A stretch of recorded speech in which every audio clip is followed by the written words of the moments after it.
Hello guys, आपका education path channel पे स्वागत है। हम कर रहे हैं DSSB TGT नेचुरल साइंस की बायोलॉजी। हमने स्टार्ट किया हुआ है रेस्पिरेशन। ठीक है, रेस्पिरेशन हमने एनिमल्स के अंदर देख लिया, प्लांट्स के अंदर देख लिया। आज हम करेंगे रेस्पिरेशन इन ह्यूमंस। अब आपको वैसे तो पता ही है सबको कि जो रेस्पिरेशन होता है उसके अंदर क्या होता है, ग्लूकोज है उसका ब्रेक डाउन होता है फूड का, किसकी प्रेजेंस में, ऑक्सीजन की प्रेजेंस में। और हमें क्या मिलता है, CO2 प्लस में वाटर। अब यहाँ पे देखो कि हमारे पास क्या होता है। सबसे पहले किस किस जो रेस्पिरेशन होता है इसके अंदर हमारे पास दो सिस्टम होते हैं। एक तो होता है कंडक्टिंग पार्ट, एक होता है एक्सचेंज पार्ट। जो कंडक्टिंग पार्ट होता है ये होता है नोस्ट्रिल से लेके ब्रोंकियोल्स तक। ठीक है, और जो एक्सचेंज पार्ट होता है ये होता है हमारे पास एल्विलोई। ठीक है, कंडक्टिंग पार्ट को सिर्फ एयर पास करेगी। ठीक है, लेकिन एक्सचेंज पार्ट हमारे पास क्या है, एल्विलोई। यहाँ पे क्या होता है, CO2 और O2 को एक्सचेंज। ठीक है, अब देखो सबसे पहले हमारे पास एयर कहाँ से कहाँ जाएगी। अब ये हमारे पास है सबसे पहले नोस्ट्रिल। हमारे पास एयर है वो नोस्ट्रिल के अंदर जाती है। ठीक है, नोस्ट्रिल के अंदर हमारे पास क्या होता है, एक तो म्यूकस होते हैं और हेयर्स होते हैं। वो हेयर्स क्या करेंगे, यहाँ से जो एयर पास करेंगे तो जो डस्ट पार्टिकल है उसको ट्रैप कर लेंगे। ठीक है, म्यूकस पार्टिकल और हेयर वो डस्ट पार्टिकल को आगे नहीं जाने देते। जब हमें छींक आती है तो वो डस्ट पार्टिकल क्या होते हैं, हाई स्पीड के साथ बाहर निकल जाते हैं। तो एयर सबसे पहले नोस्ट्रिल के अंदर गई, यहाँ पे हमारे पास डस्ट पार्टिकल को क्या किया, ट्रैप। उसके बाद गया नेजल कैविटी के अंदर एयर, फिर जाती है फेरिंग्स के अंदर। ठीक है, फेरिंग्स के बाद लैरिंग्स में, लैरिंग्स है इसको हम साउंड बॉक्स भी बोलते हैं। ठीक है, उसके बाद आता है हमारे पास ट्रैकिया से। ट्रैकिया किससे बनती है, हमारे पास कार्टिलेज से। ठीक है, कार्टिलेज से हमारे पास रिंग टाइप स्ट्रक्चर बनी होती है ट्रैकिया। अब ये कार्टिलेज की क्यों बनी होती है, क्योंकि जब इनके अंदर हमारे पास एयर नहीं होती तो ये कोलैप्स हो जाती है। ठीक है, कोलैप्सिंग से बचाने के लिए यहाँ पे ये कार्टिलेज से बनी होती है। उसके बाद ट्रैकिया के बाद हमारे पास ये क्या आता है, यहाँ पे देखो एक बार, ये हमारे पास क्या है, फूड पाइप। ठीक है, यहाँ पे होता है एपिग्लोटिस। फूड को हमारे पास जो ब्रीथिंग की ट्यूब है उसके अंदर मिक्स नहीं होने देता। ये एपिग्लोटिस होता है, एक फ्लैप होता है जो कवर कर लेता है। जब हम खाना खा रहे होते हैं तो यहाँ पे ये बंद हो जाता है। ठीक है, फूड को एयर के अंदर मिक्स नहीं होने देता। इसके साथ साथ नीचे आती है हमारे पास ईसोफेगस। ठीक है, यहाँ से ईसोफेगस फूड पाइप। ये ट्रैकिया थी, ट्रैकिया हमारे पास ओपन होती है एक ट्यूब के अंदर, उसको हम बोलते हैं ब्रोंकाई। ठीक है, ब्रोंकाई, फिर फर्दर ब्रोंकाई डिवाइड हो जाती है, उसको हम बोलते हैं ब्रोंकियोल्स।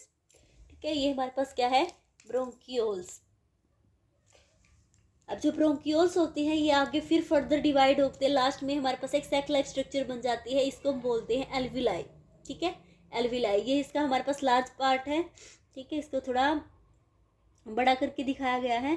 तो इसमें हमारे पास ये ब्रोंकियोल्स हैं, ब्रोंकियोल्स आगे सैक लाइक स्ट्रक्चर्स के अंदर खत्म हो जाते हैं, इसको बोलते हैं हम एल्विलोई सैक बोल सकते हैं, फिर सिंपल एल्विलोई में। ये यहाँ तक तो था कंडक्टिंग पार्ट, और जो एल्विलाई होता है ये होता है एक्सचेंज पार्ट। अब कैसे, कि यहाँ पे हमारे पास क्या आती है, जैसे ये है, ये हमारे पास क्या है, वेन्स या फिर कैपिलरी।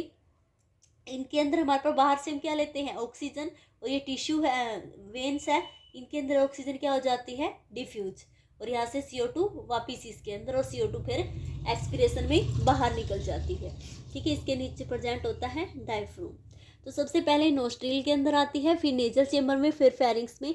कई बार क्या होता है, ये ऑर्डर पूछ लेता है कि वैसे तो हमें याद होता है लेकिन हम फेरिंग्स में और लैरिंग्स में कंफ्यूज हो जाते हैं। तो पहले फेरिंग्स आता है, फिर लैरिंग्स में, फिर ट्रैकिया में, फिर फर्स्ट, ठीक है, प्राइमरी ब्रोंकियो में, फिर सेकेंडरी ब्रोंकी में, फिर ब्रोंकियोल्स, फिर एल्विलाई। ठीक है, तो जब हम सांस लेते हैं, ठीक है, एयर को क्या करेंगे, इन करेंगे, एयर को अंदर लेते हैं तो उसको बोलते हैं इंस्पिरेशन, एयर को बाहर निकालेंगे तो बोलते हैं एक्सपिरेशन।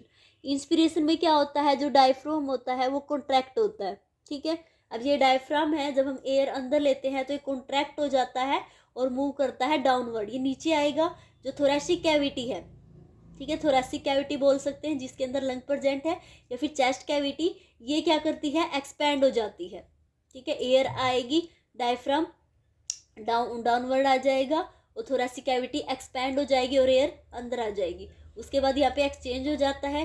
फिर ये एक्सपिरेशन में क्या होता है, डायफ्राम रिलैक्स हो जाता है और अपवर्ड मूव करता है, ठीक है। अपवर्ड ऊपर की तरफ जाएगा तो थोरेसिक कैविटी क्या हो जाती है, कॉन्ट्रैक्ट हो जाती है और CO2 को बाहर रिलीज कर देती है। तो ये है हमारे पास रेस्पिरेशन इन ह्यूमन बींग्स। इसके अंदर O2 का और CO2 का क्या होता है, ट्रांसपोर्ट। अब रेस्पिरेशन के बाद हम पढ़ेंगे कि हमारे पास क्या होता है, एल्वियोलाई के थ्रू एक्सचेंज होता है। अब हमें पता है ब्लड के अंदर क्या होता है, हमारे पास हीमोग्लोबिन।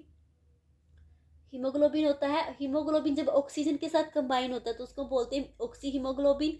जब वो हमारे पास क्या होता है, ऑक्सीजन के साथ नहीं होता, वो हो जाता है हमारे पास CO2 के साथ, तो उसको बोलते हैं डीऑक्सी हीमोग्लोबिन। अब देखो, हम एल्वियोलाई के अंदर हमारे पास ऑक्सीजन है, पार्शियल प्रेशर ऑक्सीजन का ज़्यादा है, ठीक है। पार्शियल प्रेशर ऑक्सीजन का ज़्यादा है तो ऑटोमेटिक वहाँ पे CO2 क्या हो जाएगी, कम हो जाएगी। अब हमारे पास क्या है, H पॉजिटिव। जैसे जैसे O2 का प्रेशर, पार्शियल प्रेशर इंक्रीज होगा, ब्लड के अंदर H पॉजिटिव कम हो जाते हैं। अब H पॉजिटिव कम हो जाएंगे तो pH बढ़ जाएगा, ठीक है। पॉजिटिव कम तो इसका मतलब क्या है, बेसिक करेक्टर ज़्यादा, तो बेसिक है तो pH का ज़्यादा, और टेम्परेचर भी क्या हो जाता है, डिक्रीज। ये है हमारे पास ऑक्सी हीमोग्लोबिन के। अब ये हमारे पास डीऑक्सी हीमोग्लोबिन के। डीऑक्सी मतलब ऑक्सीजन कम, ऑक्सीजन कम तो इसका मतलब CO2 ज़्यादा। अब जब भी CO2 ज़्यादा होगी तो वहाँ पे H पॉजिटिव की कंसंट्रेशन क्या हो जाती है, ऑटोमेटिक ज़्यादा। ये ज़्यादा तो pH हमारे पास क्या हो जाता है, लो, और टेम्परेचर भी हमारे पास क्या हो जाता है, इंक्रीज। तो इसको हम बोलते हैं बोर इफेक्ट, ठीक है। कई बार आ जाता है बोर इफेक्ट। किसको बोलते हैं कि CO2 की कंसंट्रेशन इंक्रीज हो जाती है, O2 की कम हो जाती है और H पॉजिटिव की इंक्रीज हो जाती है ब्लड के अंदर। अब कैसे होता है, जैसे CO2 और प्लस वाटर है हमारे पास ब्लड के अंदर, कार्बोनिक अनहाइड्रेज एंजाइम की प्रेजेंस में बनाते हैं कार्बोनेट, और ये डिसोसिएट होकर कन्वर्ट होता रहता है H पॉजिटिव में। तो अगर CO2 की ज़्यादा है तो वो वाटर के साथ कंबाइन होकर किसकी कंसंट्रेशन बढ़ा रही है ब्लड के अंदर, H पॉजिटिव की। इसको बोलते हैं बोर इफेक्ट, ठीक है। ये तो था रेस्पिरेशन के बारे में। अब हम देखते हैं रेस्पिरेटरी डिजीज। कुछ डिजीज होती हैं, ठीक है, जो हमारे पास रेस्पिरेटरी सिस्टम के अंदर हो जाती हैं। सबसे पहली है अस्थमा। अस्थमा कैसे होता है, किसकी वजह से होता है, जो ब्रोंकी है या फिर ब्रोंकियोल्स है उनके अंदर क्या हो जाती है, इन्फ्लेमेशन, ठीक है, जलन सी पैदा होने लगती है, उसकी वजह से क्या हो जाता है, अस्थमा। तो एयर का जो हमारे पास क्या एक्सचेंज अच्छे से नहीं हो पाता। अब है एम्फीसीमा। एम्फीसीमा के अंदर क्या होती है, एल्वियोलाई ही डैमेज हो जाती है। जो भी सिगरेट स्मोक करता है, ठीक है, सिगरेट स्मोकिंग से हमारे पास क्या, एल्वियोलाई ही डैमेज हो जाता है। और कुछ डिजीज होती है ऑक्यूपेशनल रेस्पिरेटरी डिसऑर्डर, वो जैसे इंडस्ट्री के अंदर काम करने से वहाँ पे स्टोन की ब्रेकिंग होती है, वहाँ पे कुछ जो डस्ट पार्टिकल है वो अंदर चले जाते हैं, उनकी वजह से डिजीज हो जाती है, ठीक है। एक होती है फाइब्रोसिस। फाइब्रोसिस, ठीक है, ये लॉन्ग एक्सपोजर है, कई इंडस्ट्री में लंबा टाइम तक काम करते करते एक डिजीज हो जाती है, ठीक है, फाइब्रोसिस बोलते हैं। तो आई होप आपको रेस्पिरेशन इन ह्यूमन बींग समझ में आया होगा। अगर कोई डाउट होता है तो आप पूछ सकते हैं। Thank you.